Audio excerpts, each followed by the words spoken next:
I need to get gear still. Well, I gotta shut off the alarm. We'll do that first. Or maybe. Do you have any headphones? Okay, we're live. Where are the headphones now? Where are the headphones? I'm sick of this already. frustrated. Alright, I'm done. Okay, we're gonna need to do some mic training. Okay. Check. How am I doing? Just unplugged it. All right, I'll just do a quick intro. Sure. All right. Welcome everyone to the Guys Podcast Roundtable. Today we're talking about men's mental health. This is kind of in response to an article that was put up on our Facebook page, and we've had some good responses to that. People interacting with that, and people wanting to talk about it. We want to start by saying one real quick thing. We are not professionals. Daryl is the least professional among us. But we thought it would be a good idea to talk about our impressions of mental health issues, specifically for men. We're going to be asking questions, talking with each other, and this might raise questions that we can all answer on our own. The intent here is to make this a safe conversation to have, because all too often it's not a safe conversation for people to have. So that's where we're at. So if we say something that's way offside, or we say something that is incorrect, please don't go too hard on us. Just that's what we're doing. We just want to have this discussion and see where this goes. And Guys is a podcast about relating to other guys, and mental health is one of the ways we struggle with that. Yeah, for sure. Yeah. Because if this podcast is about men's friendships and being open and vulnerable with each other, I mean, what other thing is harder to talk about? It's not easy, right? Politics. Yeah, maybe. I think we can get into why it's hard and everything, but what is mental health? What is mental health? That can mean so many different things. That's what I struggle with, is one guy can be talking about his mental health problems, and he could be like, I get nervous when I talk in a crowd. And then there's another guy who could be on severe, heavy medication, about to commit suicide, and we lump that in as mental health. What are when we're having this discussion, what are we talking about? Well, I think though, in the same vein, somebody could have high blood pressure, and that's just a health issue. Somebody else could have stage 4 liver disease or something, right? And they're both health issues, right? So sometimes I think it is that big. It can cross that much or cover that much. Like a spectrum? Yeah, for sure. So what you're saying is, when I also I want to say I actually think this conversation, it's good that there's that it's not mental health professionals having this conversation, because this helps shed light on some of the issues that maybe men have even discussing it, because if we're just regular guys and we're trying to grapple with this stuff, right, then that's probably a good indication of what's what other guys are the same struggles maybe they have in relating to this, right? As opposed to people who this is what I study, and then I just talk about it all the time, and blah blah blah blah blah. So mental health less as a subject heading, more as a broad spectrum. So let's go right away. Let's go there. Who in this room has struggled with mental health? Or if you're not willing to admit that, has had a friend who has struggled with mental health? Is that everyone? I'd say both. Both. I'd say both for sure. Yeah. Yeah, I would say both. I mean, I think everybody's got probably friends or family that have have gone through it, and if I look at my own life, there are definitely things that, while they weren't diagnosed at the time, I've been told in retrospect that I've found coping mechanisms that other people take 2 years to get to the bottom of. That's a really good jump off point, because I think a lot of what stereotypical being a man is the burying of the things that are now what we call mental health. Like, men's mental health, I think at some point was, do you have a physical mental disorder that is on this really narrow spectrum of, like, you're incapable of carrying on in a normal daily life because of this thing, versus just struggles that cause you to not function in a day-to-day basis without inhibitions. Like, you're constantly struggling with self and mind versus in your surroundings. So are you saying that the definition has been broadened to include more than it used to? I would think so. I don't know if that's a good point, Daryl, but like, I don't know if it's clinically broadened, but it's definitely broader now. I would think that we're sitting here as four normal guys having a conversation. I would feel like it's a broader spectrum conversation. 3 normal guys and you. 3 normal guys and me. Yeah, I don't know. I think that's a good, Phil brought up a good point, because I was going to say, I think I struggled with some mental health issues probably several years ago. I think I probably went through maybe a mild depression. I don't know if it was serious or severe, but it was, but I only know that looking retrospectively. At the time, I wouldn't have thought that. I just would have felt that I'm just really, I'm feeling kind of aimless. I don't know, I lack motivation. I'm tired a lot, but I don't know what I'm doing. And I probably wouldn't have called it mild depression. I probably wouldn't even have called it mental health anything, kind of what and what Phil was saying. But I would have tried to cope with it in some way. And being a guy probably would have prohibited me from even wanting to call it depression, because that would so I would almost want to just downplay it. I would want to be I don't know, I'm just trying to figure things out, or I don't know, I just kind of feel whatever. But to kind of get into mental health stuff almost then now, I mean, and we can probably get into this later, but now we're getting into things that's a weakness, as guys, we see it, and then that's what we want to shy away from.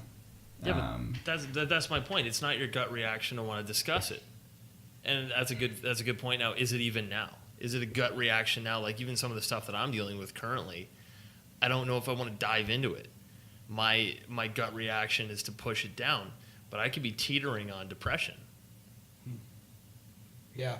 Very easily. I could be right on the edge of being sort of okay or slipping off the edge.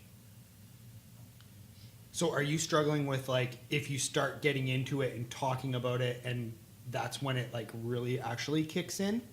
Or the more you avoid it and the more you push it down, the more further away you get from it?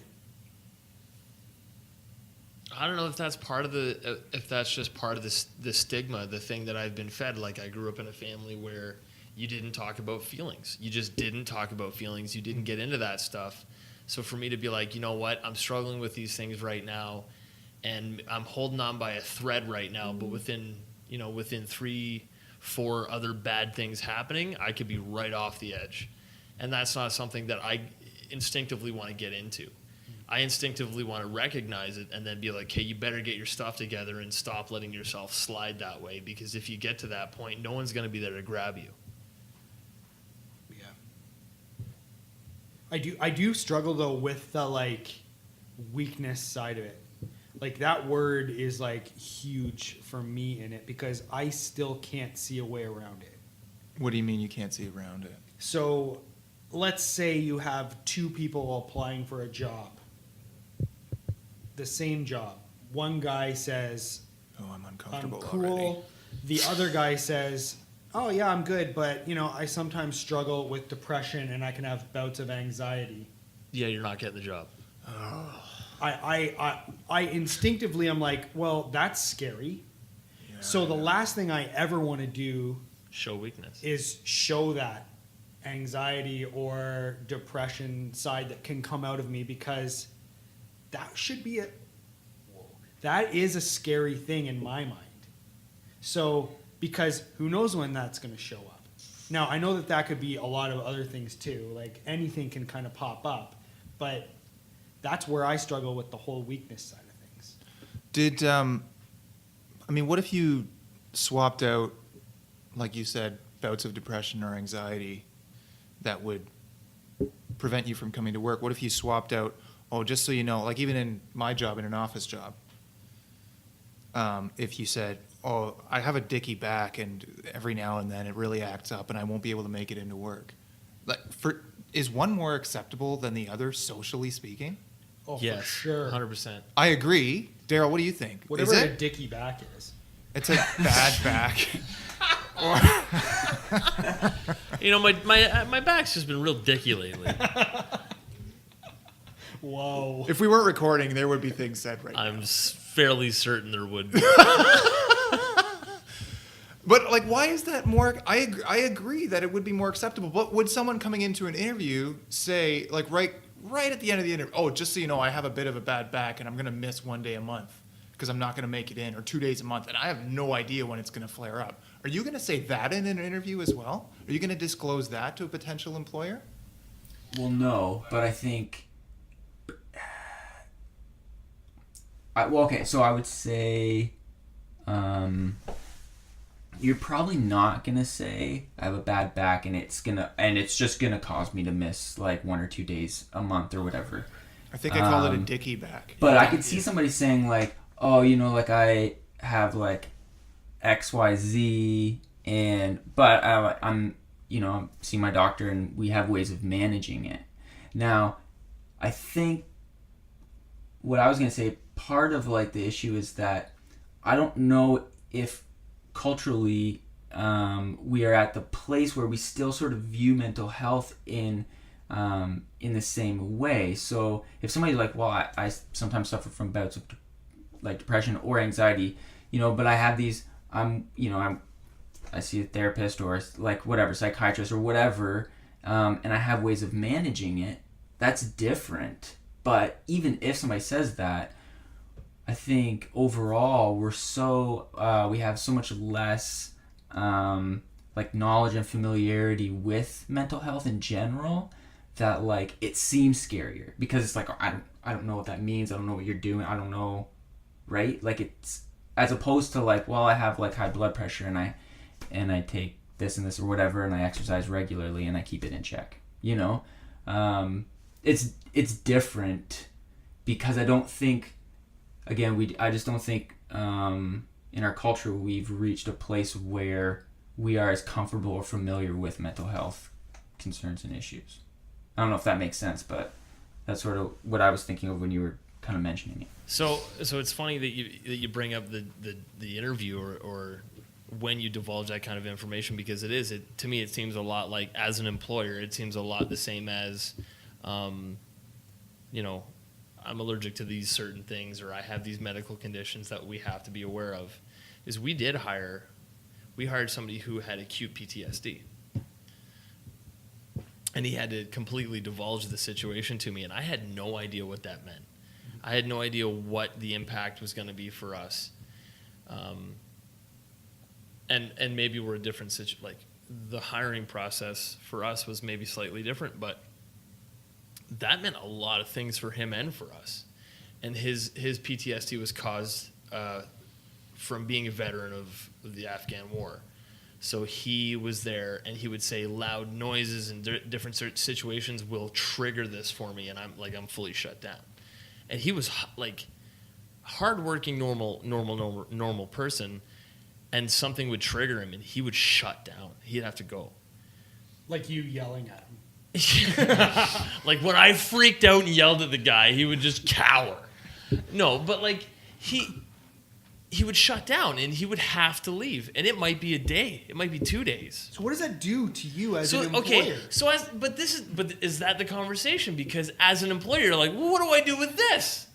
Because he's a good guy. I want to employ him, but like, I got to keep going. Got work to do. Need you here. It's construction. But this is a huge component of what we're talking about. We're talking about that. And is that not a mental health thing? This is a condition. This is a mental health condition. He is in a position where he has something diagnosed by a doctor, and there is a full shutdown point where he needs to just be gone. Is it different than him getting a cold, though? Like, if I get a cold man. and I call in and I'm off for 2 days. We've had this conversation. If I have to be off, does it matter what the reason is? I need to be off. I kind of think that I worked with somebody once who said to me, I was about to give a reason for asking for a day off from a boss, and he said, no. It's none of his business why you want Friday off. If you want Friday off, you can either have Friday off because it works in the schedule, or you can't have Friday off because it works in the schedule. So are we getting off topic of mental health? Or are we getting into employment standards? Or is this part and parcel? Well, I think what it's getting at is the whole idea of like showing weakness. Yeah, 100%. So that's what I continually go back to and start throwing around, because it's something that I can't get over, that hurdle of, as an employer, as a friend, as someone who is working collaboratively with someone. It's like, if someone says to me, I struggle with this, and you might see, the effects of it come out, that could be something that would make me question working with that person. And I don't know if that's just my insecurities coming out, because I think that's how people would treat me if I said that. Because my biggest struggle when I was going through my issues was, I don't want people to know, because it scares me how they might view me. Yeah, because And what were Go ahead, Daryl. what was your concern that they would view you as? My concern was that they would rather have someone other than me. And I was mainly thinking of work scenarios, but Like they would see you as like having a deficiency, and they would Yes. rather somebody else. yes. I'm just struggling finding the difference between. The more we're talking about this, it's exactly like any physical ailment. It's exactly like the way it impacts an employer is identical to any physical ailment, isn't it? It's any physical ailment is going to be unpredictable. You're going to be off for 1 or 2 days with almost no warning. What's Yeah, the but- difference? but- You wouldn't disclose I get a flu every year. But you don't wouldn't, have... but when you sink into a depression, you can be in a depression for years. Yeah, it's not like having a bum knee, where you're like, my leg's not good, get a dicky back and a bum knee. It's not like... all your body parts are in the wrong spot. Yeah, totally. Dicky back, bum knee. It's not the same thing. It's not the same as being like, I have a bad knee, and you can visibly see, okay, the guy's knee is messed up. Like, being in a deep depression, or even a mild depression, won't necessarily show itself visibly. You might feel it every day. You might know that your interactions with your spouse or with your friends doesn't feel the same as it normally does. But it's there, and it affects everything, every aspect. Work is one aspect. Your production at work, or your production in that aspect of your life, is one thing. But it doesn't show itself the same way as a physical ailment, like how to put that, but like, it's Yeah, not, like if you, I agree. I totally agree. Like if you had to limp, or if you had like arthritis or something, and you could physically see it, right? But when you can't see it, like Phil's talking about, there's always like this subtle sort of like, you kind of want to people call kind bullshit. of think like, is that real? Yeah, You know, if someone's 'cause like, they yeah, I'm can't, you know, depression. just like- oh, pff. And I'm like, from experience working with people, like I know that can sometimes be some of that stigma of like, people actually believing them, taking them seriously, that kind of thing. Yeah, it's the people people taking you seriously and people just having that sense of fear around you. Not knowing how to act around you. You're not predictable anymore. You're not predictable. People might need to tread a little lightly around you. They might need to watch what they say around you. You're soft now. You're soft. Oh, they need to build you up. Here's a masculine word. Respect. Like it popped in my head as you were saying that, like, shoot, I forget what you're saying there. Like they're not gonna respect what it is. Like, you know, it's sort of like, okay, you have that thing, but like, and it gets to that weakness thing. It's like this, like, I don't know, this gray area where it's like, they might be like, okay, well, all right, but like, are they gonna respect the fact that that's a legitimate thing? Are you going somewhere, You know? like, I kind of feel like you're going to a place where, you know, you're telling a horror story about like, oh, I've got a bad back. I got a bad back because I framed for 13 years. Yeah. And like you have some war story behind the cause of it. You're kind of like, yeah. Like, I understand. You're going to need a little extra. But if you're like, I've just had a really rough year and I'm sort of at this point in my life right now where, or you might not know where it started. yeah, I have no idea what the cause of it is, but I'm there's something that I'm struggling with. And like you said, you can respect somebody or you can respect their situation if there's some sort of visible cause or some explanation behind it. It's Yeah, no, almost I like get that. you can't defend an emotion. Well, I get that. I think what I was saying was that's everybody's initial reaction. You can't see it, so it's a lot harder to use your word, Daryl, respect it. But when you talk about it, so much of it does sound very similar to any kind of physical thing, except for, Nate, to your point that you don't know how long. You know, some people have depression that lasts, like you said, years, and it's to the point where they can't get out of bed for like a year. But it's is awful. anxiety? What's anxiety? Is anxiety something that you diagnose, or is anxiety a personality trait? I think anxiety disorder is what is diagnosed, because everybody has anxiety to different levels. But I think we were talking about this the other day, where I said, I've heard before said, if it doesn't interfere with your day-to-day life, then it's not diagnosable. Is that right, Daryl, or am I even remotely close? There's probably there's probably maybe like a rule of thumb, but there would be like different. Let's see. But anxiety is something. There's general not okay. I don't want to use the word general. There's like, you know, maybe somebody's feeling anxious or like, you know, they're feeling some sense of anxiety about something, right? And that can be sort of like subjective, whatever you want to call it. Maybe you're feeling anxious or like really, really stressed or something like that, right? But like, as a disorder that's diagnosed, you have like psychiatrists and they have this whole like DSM manual and they have all these criteria that would like have different anxiety disorders. So like, you know, PTSD would be a type of anxiety disorder.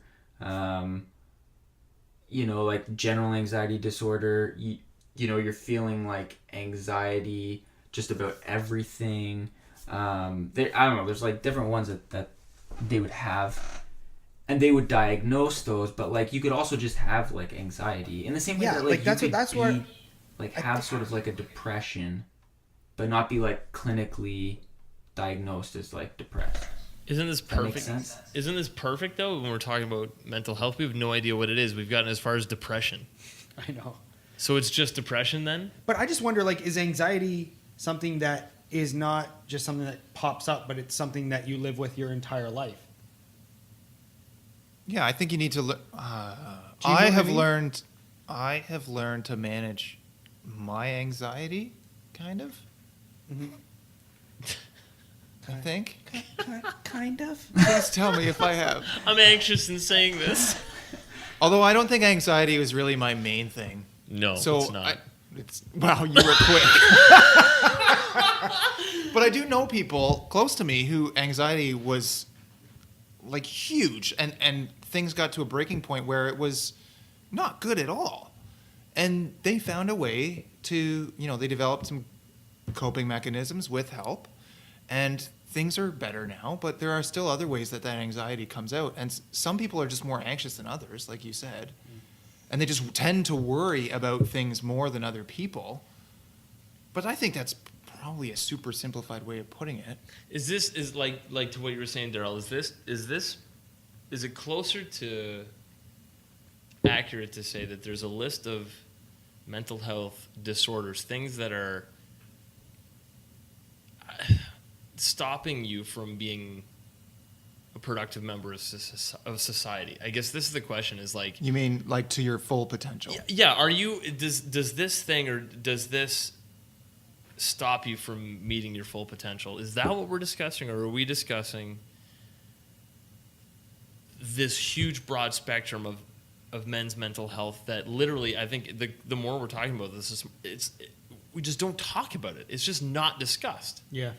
You don't call up your buddy and go, "Hey man, I've been really stressed for the last couple of weeks and I'm feeling super anxious about the future, and to be completely honest, now it's gotten to the point where I can't even function." You know what's cool though about the guys community, I'll call it? Like GUISE. Yeah, GUISE community. I know you love spelling I that. love spelling it. Is we will call each other and we'll say that. We're starting to, yeah. No, we Yes. will do that. Yeah. We'll do that. How are you doing? I'm not doing good. I am not doing good right now. Yeah. And we will get on the phone and we'll call each other and we'll talk to each other, or we'll go out and we'll grab a drink, or we'll hang some drywall in the middle of the night. Honestly, okay, Like, it's- full stop. Tell it. Yeah, full stop. And I don't care what the reasoning was behind it, but what you did for me even last week was like, I'm in a rough spot. I'm freaking out. I'm dealing with way more than I'm even normally used to dealing with, which is unreal anyways. And without prompting, without a word, you're like, I got to get this guy's back. And it was such a tiny little thing. It wouldn't have seemed like a big deal at all, but I'm working late trying to keep my shit together, and you show up to help me, and it's like, that was enough to say to me, he's got my back, I get it. And it wasn't my personal home, it wasn't something to benefit me. I'm on somebody's job site, and you show up to lend a hand. And I'm like, this guy's got my back. We don't have the bill yet. At which point I will ignore it. Your dicky back. My dicky back. But that is the community that, and it's, I would hope that can be normal for a lot of people, but like, I knew in that moment that you understood that I'm dealing with this stuff and almost wanted to make sure I was all right.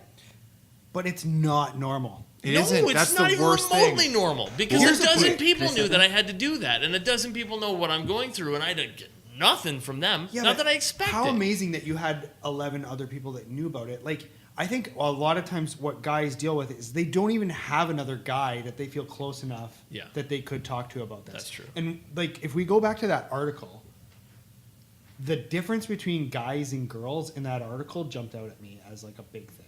Mm-hmm. Did you notice that? Yeah. Yeah. So the way that this affects women and the way that it affects men is very different. And so I think that's where this is important for us to be having this discussion. And I know that some of the critique we might get is, why don't we have a woman's voice in this, circle? Because it's called But- guys. Because I'm just going to nip that right in the bud. No, but I mean, it is different how we relate to each other than how we would relate to our wives or girlfriends or women that we're friends with. Like, That is a whole other topic. it is. But I think it's an important one, because I think for guys who are married who drop the line of like, well, I talked to my wife about this, I don't need to talk to my friends. That's good. I don't know if that cuts it. No, I get that. Okay, so from the... Wait, can I was gonna... Yeah? The floor is yours. Shoot. Hold on. I'm trying to remember what... Oh, gosh. You don't You ask for interrupt the me and floor, now you Daryl, and lose then it? drop it. Come on. Daryl. We're going to have to edit this now. Hold on. No, okay, I remember now. Okay, this is where I This think, is going out live. the TikTok. differences with the community is that Sorry. Whenever I start talking, it cuts you guys out. I missed the joke. We're just laughing at you. There's no joke. Nice. Okay. I'm the joke. Love it. Okay, so, okay. I think there might be other guys, maybe lots of guys, that might be in a similar situation to what you were in, Phil, and would have a buddy maybe show up and, like, help out. But they're never going to talk about it. They're just going to, like, quote unquote, no. You know? I needed somebody there. He showed up and we're good. But I think what's different about what we're witnessing and experiencing in this guy's community, you know, and I think what we've been kind of experiencing with our friends recently is now we're actually talking about it and like having the conversation so that we know. So now, like, I know why you showed up and you know that I know why you showed up. It's and not just a know. fist bump. Yeah. You know what I mean? It's like, okay, now we know, as opposed to like, well, like I think, yeah, I'm pretty sure. Yeah, I know why he showed up. You know, I think the conversation is really important, and I think it shows that like there's, which is also really important in these conversations, that there's like a sense of safety to be able to like bring this stuff up, which I think is another interesting topic to bring up with quote unquote guys. You know, this idea of like needing safety, because like we're supposed to be super tough and not need safety, but it actually shows that we actually do need it because we don't have these conversations very much. Okay, that's a kind of a good segue. I have a buddy who's currently separated from his wife. It's getting to the point where they're getting a divorce. It's not a question like maybe there's going to be a divorce, like there's a divorce coming.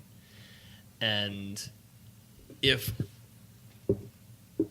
your friend came to you, this is good. If your friend came to you and said, look, we're getting separated, we're likely to get divorced because I've had this conversation now, is your gut reaction to like sit down with the guy or ask hard questions and really get into it and figure out how you can support him? Or is your gut reaction to sort of like kind of bro fist it and have a beer and just make sure he's okay? Just make sure he doesn't slip. I think that's my gut reaction, is just to hang out. I think that's what I was taught growing up. I agree. Was like, just be there. Just Yeah. be there for the guy. Just hang out. Make him feel okay. That's not okay. That's not okay, though. It's not right? good enough? Is that what you're saying? I don't think it's good enough. I think you might be right. I think you should be able to challenge. I mean, obviously, I haven't a clue about what the specifics of this situation No. you're talking about, but I think you need to be in a good enough spot, or you would like to be in a good enough spot where you could challenge somebody, I guess. That would be a more honest discussion. That'd be a more real discussion. But wouldn't it? isn't that part? Don't you think that's a part of this discussion? Don't you think that's a part of? We haven't really touched on what happens. What happens in a community? Like in this case, we have a community that feels safe, that you can be. If I was to be like straight up, guys, I'm right on the cusp of losing my shit, and you guys digging in and asking that question. We have a community that you would say is safe to do that. Not safe to not have it recorded. Yeah, it's going to be It's recorded. going to be on tape. Yeah, it's going to be recorded. And it's going to be exposed to the world. Yeah, probably. Or With at least names. the world, or 32 people. I think we hit 36 last month. But like that being the benchmark of once you feel comfortable enough, or if that stigma is far enough down the line that you can say, I used to think I was just anxious, but I'm getting to the point now where I understand that it's a conflict for me to have somebody beside you to say something more than it'll be all right, you'll be okay. Yeah, because sometimes we're not going to be okay. Right? And I think Then what? You got to confront that discussion, don't you? If you just always come up with, it's going to be okay, you'll be fine, you're going to make your mortgage payment and you're going to make it to next month and then everything will seem better in the morning. If you use that stuff, I don't know if you're being fair every time. Because sometimes it's not going to be okay in the morning. Sometimes it's worse the next day. But to be able to go to that place with your buddy, like you have to be able to go to that place with yourself. And You know, I don't know. I think this kind of touches on like a. Hold on, sorry. My dehumidifier just turned on. Hold on, sorry. Got this. What did he say? What did he just say? His dehumidifier? Sorry. We're not cutting that. That's gonna show your unprofessionalism. This The is lack on of tape. preparedness. Dang it. This is ridiculous. We specifically said unplug all noisy appliances prior to beginning Take recording. 7. Check. Nathan, Check. splice here. Okay. No, but like I think this kind of touches on a bit of part of the thing is like guys is that as we grow up, we're socialized sort of away from a lot of our emotions because they're not like masculine. They're weak emotions, right?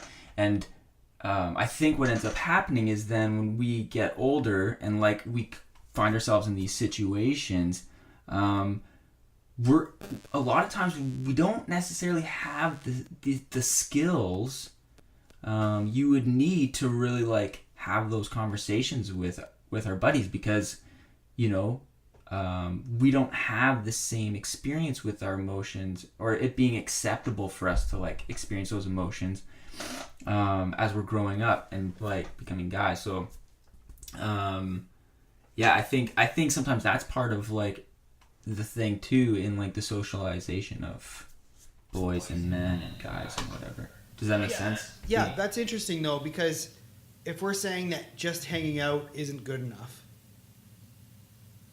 we are not professionals. So is talking any better? What am I giving you by talking about this? And what am I allowing you by talking about it? Like, is that any better? How is that helping? Is talking good enough? What do you think? What I'm saying. Wouldn't you think that the talking, the discussion of it helps to the realization that maybe it's not okay? Because I think that's the whole part of the conversation is that we're talking about it now, and it's become a conversation piece because it's not just something that you sweep under the carpet. It's that admitting that maybe something's wrong. Yeah.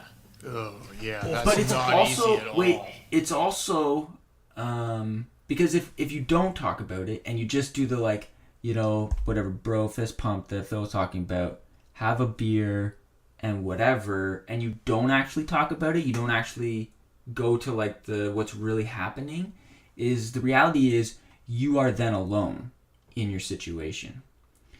And that's why talking about it is where you don't necessarily always need a professional, but like I think a lot of people seek out professionals because they do feel alone because they can't actually like connect with another person on the thing that they're actually going through.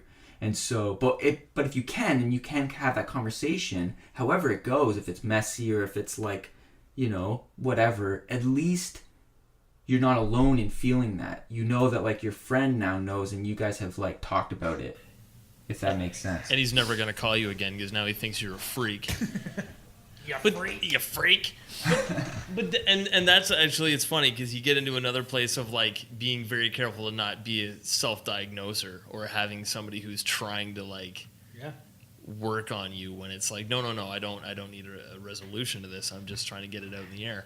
But I think to your point or to your question, even to what you were saying, Daryl, is once it's out there, like you could be sitting thinking, this isn't good. Whatever this feeling is, wherever I'm at, isn't normal. This isn't good. And that's all it is. That's just a thought. Until it gets said out loud and in front of somebody else, then it becomes real. Then it becomes a conversation. Then it becomes something that you're discussing outwardly. Then now it's a discussion topic. Now it's, well, how did you get to that point? Or what is this leading you to? I have a not super, super close friend, but I have somebody who is in a community that I was a part of that had just recently committed suicide. And they've found out now that it may be a part of CTE. So he was a professional athlete. It's the whole NFL thing that they've been talking about lately about concussions. Like a brain trauma. Yeah, being related to damage internally in the brain that's causing these guys to act this way. A lot of professional athletes, guys that have taken many hits. But people around him, once it happened, saw all of these different signs. He was becoming withdrawn. He was becoming not like himself. He was becoming depressed. And like dozens of people were seeing this, but no one was saying anything. No one was saying, like, what's going on? Why aren't you yourself lately? And is that all it takes? Is that all it takes is somebody to be like, sorry, but like, you're not okay tonight. I know you're not okay. When we first sat down, you're not okay. Maybe you're okay now. But like, if we laugh that under the carpet, like, you don't seem like yourself. Maybe it's a bigger thing. You're talking about Jerry, right? Yeah, I'm talking specifically. Till what? Yeah, Oh, okay. if you can call someone on it, that's huge. One of the comments on our Facebook page was to do with checking up on your friends. Just see how they're doing. Even just a simple text message, right, can make a huge difference.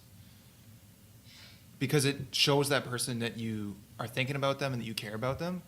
Obviously, you can't just be texting and calling your friends randomly just to see how they're doing all the time.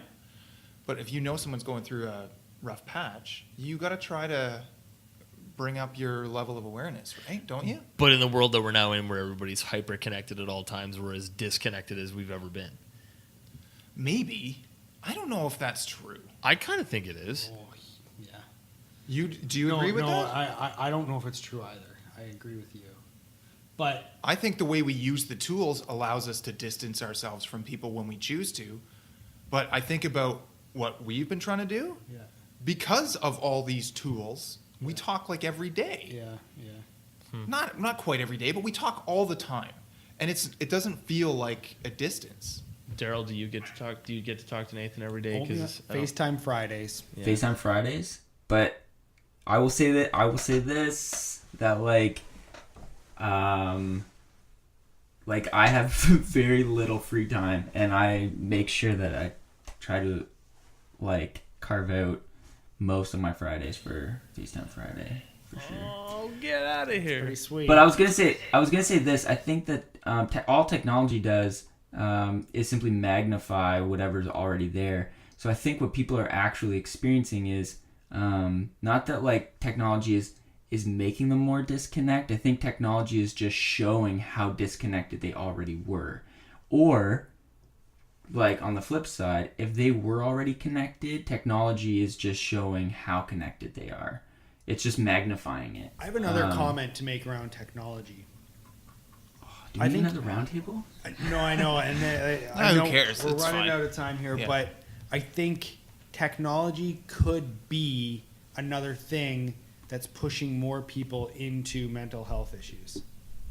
Because we do need another round. yeah, that's a whole thing around the facade that you create. Mental Health 2.0. I mean, you can do our Mental Health Roundtable 2.0. Yeah, but I do think as much as it's bringing us together with people, it's also pitting us against one another, and I think that there's a lot of comparisons and things giant that are pissing drawn contest. towards other men, and where we only had to deal with the guys we were hanging out with in person before. Now Which I was fine with. Now you're trying to be better than everyone else, and that causes that facade to go up even more.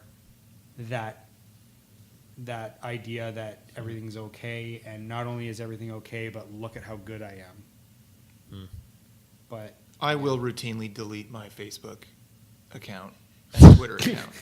Well, I'm not secure enough. it's our head of social media talking. It's Keep- but Zero Dark Jerry lives. We're going to wrap this up, but what I want to do is I want to go around the table. It is a round table. It's a roundish table. Actually, it's got flat sides with I round think ends. we came up with that concept of calling this a round table on our own.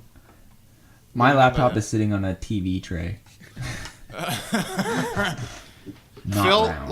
last comment here as we sort of wrap things up. If you have a closing comment, and a pass is an acceptable answer. And your I feel like- Twitter handle. I feel like you want me to pass, which is sad. So Phil's a pass. So Daryl, No, I'm not a pass. Oh. No, I think the comment that I've got to make is that I think as specifically men's mental health is becoming more a mainstream thing, it's unlocking a whole new area that we're delving into that we don't know the specifics of, and we're starting to have a conversation, which is good, but it's a long way away from being clear. Yeah, I think I agree. We don't know enough about this. No. Yeah, I would say like I guess my parting thought, maybe like if like for guys out there that are listening to this and sort of like, yeah, like what is mental health? What and it seems like sort of like this like just fuzzy thing that people talk about. For me, I think I kind of look at it sometimes like there's a lot of things that we do to maintain like our physical health, and we may not have like, a serious disease, or we may not have like a serious condition or whatever, but there's certain things that we do in order to like stay healthy. And I think like sometimes that can be maybe like a helpful way to approach it, that like there's some things that you can do to just like try to keep your mental, your emotions, your psyche, or whatever, just to keep it healthy. And it doesn't have to necessarily be like something really serious. It's just like, I don't know if that makes sense at all. Maybe you just want to cut that part, but but just looking at it like, in the way that like, some people like just like go to the gym and they like keep fit. There's like, you can also look at your mental health that way, of just like things that you could do to stay fit mentally and emotionally, that kind of thing. Let's go. Sure. I think for me, we don't use last names on this. No. I'm just kidding. I think for me, I talked tonight a lot about like kind of questioning what it is and what mental health is, and is it sort of like something that we're making up because we're talking about our feelings more and more. But after reading that article and seeing some of my friends, and also seeing this side of myself, is the seriousness of mental health. Like we're talking about guys committing suicide because of mental health. So for me, like a parting thought would be, take it seriously. Mm-hmm. Because like Phil was kind of talking about when he was saying whatever he was saying. No, like Phil was talking about when he talked about like, I could at some points I could be on like a tipping point of like dropping into a depression. That's a serious thing, and like if you do tip into that sort of dark zone, it could be really hard to climb out. Mm-hmm. So take it seriously, and if you do sort of feel like something's maybe off or wrong, maybe talk to one of your buddies, as hard as that could be, or talk to someone professional or something like that, because you don't know where this could lead. And just reading like the stats, like, was that insane? That blew me away. Yeah, that's not good. So parting thought, seriousness of mental health issues with men. Jerry.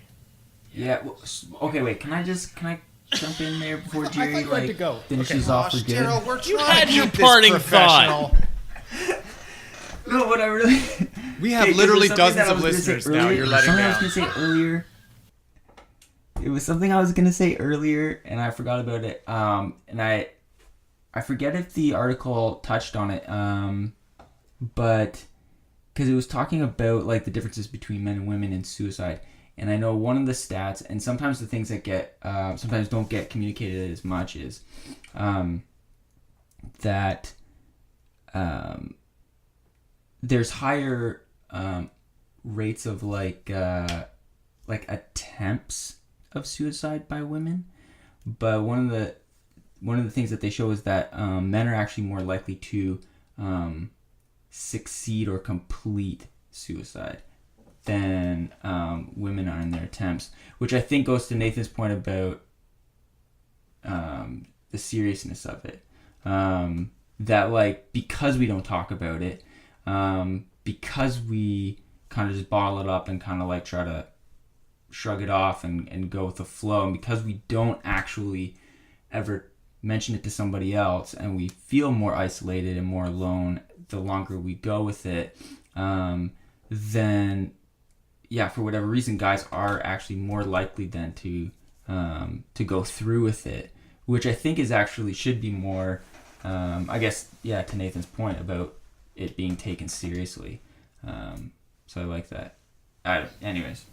That was Jerry, better, that was bring us better home. than your other parting thought. I am often thinking about, somebody once described somebody to me as a really good audience, and what she meant by that was she was talking about an older woman that I had a huge amount of respect for, and she was able to sit in front of somebody who would sing a song to her, and she would completely give her attention to that person. And if you've ever been in a situation where you're in a small, very small venue, like 3-4 people, like a family gathering, where somebody breaks out a guitar and they sing a song and they give it everything they've got, yeah. That is the worst. It is not easy to be a good audience and to be an open, to be open to what that It's person's easier to giving you. mock. It's way easier. Way to mock. easier to mock. It's way easier to look in the corner. It's easier to say, I suddenly have to go to the bathroom really bad. But if you are able to be that person that somebody can open up to, if you just look at them and say, I don't get what you're saying, or I can't understand what you're saying, but let's keep talking. If you're able to be that person who can listen without looking away, without trying to fix it, without just be there for that person and just talk to that person and just listen to what they have to say. And it's totally okay to not understand, and it's totally okay to not have an answer. But if we can be better at, I mean, we've talked a lot about make sure you talk to people, but if you don't have somebody you can listen to, then it's going to be hard.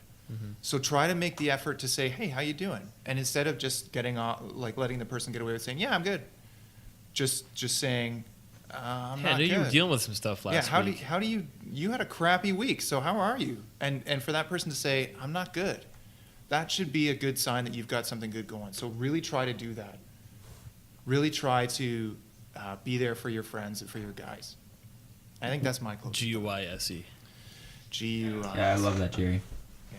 So, thanks everyone for being here tonight. Thanks everyone for listening. I hope we were able to further confuse the issue that is mental health. If nothing else, I hope this just helps people feel comfortable talking about it. So thank you very much to people that posted on our Facebook page. Thanks to our listeners, and you'll hear more from us soon. With that, guys out. Is that a new thing? Guys out? Guys out. Can you do like a 1, 2, 3 break? Is there a mic we can drop around here? Yeah? Which one can we drop? Which is one? the old mic? Phil's mic? Which one? My mic? Just drop it. We're going to drop that mic. Ready? Not too high, though, because these are Nice expensive. and low. Yeah, like an inch. Get like a reasonable mic Okay, here's the drop. mic drop. Get ready? Oh, good. Guys out. Daryl, thank you.